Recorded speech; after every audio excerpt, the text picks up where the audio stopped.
বিয়ে বাড়িতে গিয়ে এমন কি হলো যে টাকা দিয়ে ফিরে আসতে হলো? দাঁড়াও শুরু থেকে বলছি। তো এই বছরটা তো শেষের পথে, আর লাস্ট বিয়েটা খাবো না তা কি হয়? তাই বিনা ইনভিটেশনে আজকে আবারও চলে আসলাম একটি বিয়ে বাড়িতে, যার নাম প্রীতম বিয়ে বাড়ি। ঢোকা মাত্রই আমার নজর পড়লো বিয়ে বাড়িটির ডেকোরেশনের উপরে, যা খুবই সুন্দর লাগছিল। স্পেশালি ওদের সেলফি পয়েন্টগুলো তো এক কথায় দারুণ ছিল। তাই আর কি কিছু ফটোস ক্লিক করে চলে গেলাম ব্রাইডকে দেখতে। গিয়ে দেখলাম ব্রাইড এখনো আসেনি, তাই আমি ব্রাইডের চেয়ারে বসে কিছু ফটোস ক্লিক করে ফেললাম।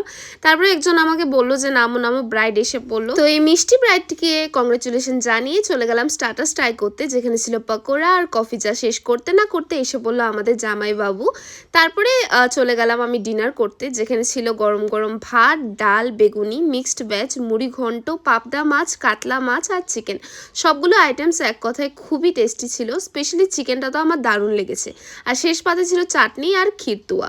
এই ঠান্ডায় ডিনারটা জাস্ট জমেই গেল। যাওয়ার পথে ভাবলাম একটু বিয়েটা দেখিয়ে যাই, তখনই ধরা পড়ে গেলাম। আর এত ডিলিশিয়াস খাবার ফ্রিতে খাওয়ার জন্য আমার টাকা দিয়ে আসতে হলো।